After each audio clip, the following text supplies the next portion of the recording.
Let me ask you something. Have you ever lost everything and wondered if God forgot you? Have you cried in secret while everyone thought you were okay?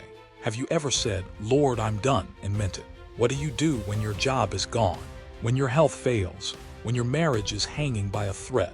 When your own family becomes your biggest enemy?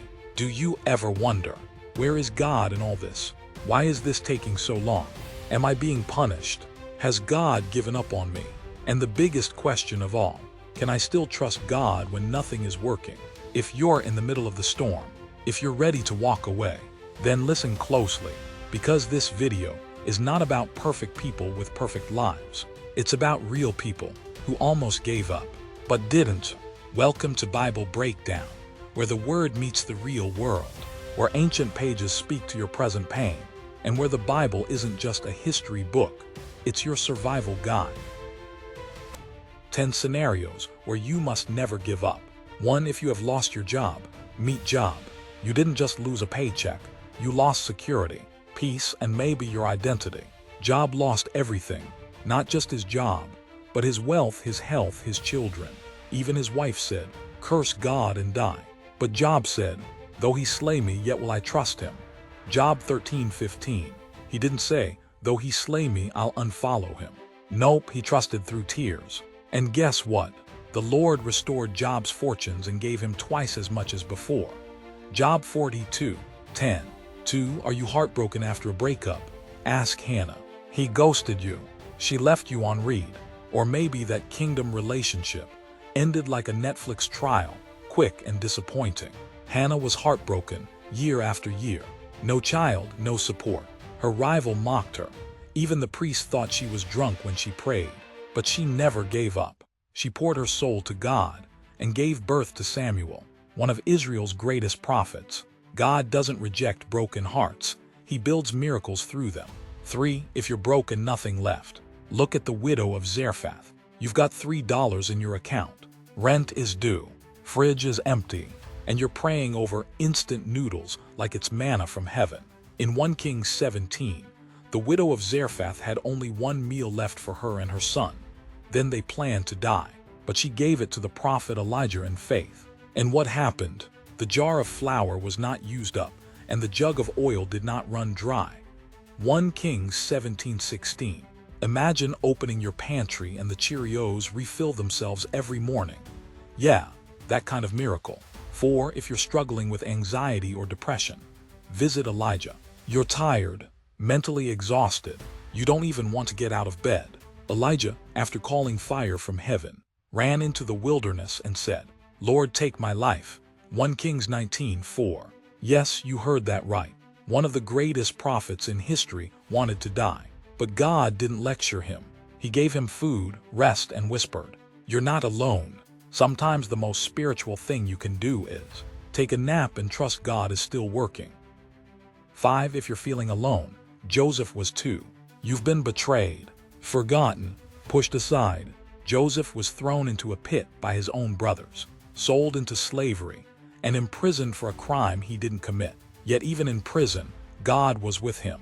Years later, he became second in command over all Egypt. You may be in a pit right now, but pits are preparation for palaces. You intended to harm me, but God intended it for good. Genesis 50:20. 6. Struggling with repeating sin. Look at Peter. You promised God you'd stop, but here you are again. Peter said, "Even if everyone else leaves you, I won't." Jesus said, "Peter, you'll deny me 3 times. Peter, no way. Reality, 3 denials before the rooster crowed. But after the resurrection, Jesus didn't say, "You failed me, goodbye." He said, "Feed my sheep." He restored Peter and then used him to preach at Pentecost. God doesn't cancel you. He calls you again. 7. Your family has turned against you. Ask David. Your biggest enemies sometimes live under your roof. You feel judged, unloved, or misunderstood. David's own father didn't invite him to the anointing ceremony. His brothers mocked him. His mentor Saul tried to kill him. But God still called him, protected him, and made him king. If your family doesn't clap for you, heaven still will. 8. If your marriage is falling apart, Hosea's story will break you. You're tired. You want to walk away. It feels one-sided. God told Hosea to marry Gomer, a woman who would be unfaithful, on purpose. She left him again and again. And God said, "Go love her again." Why? Because Hosea's pain was a mirror of God's relentless love for us. Even when we cheat on God with our idols, He still comes for us. 9. If you failed publicly. Remember the woman caught in adultery. You messed up and everyone knows. Social media found out. Your name is in every gossip circle. In John 8, a woman caught in adultery was dragged before Jesus. But instead of condemning her, Jesus knelt, wrote in the dust and said, "Let him who is without sin cast the first stone." Then He looked at her and said, "Neither do I condemn you. Go and sin no more." Public shame doesn't cancel divine grace. 10. If you feel like God's taking too long. Abraham knows the feeling. You've waited and waited. Still single, still childless, still stuck. Abraham waited 25 years for the promise of Isaac.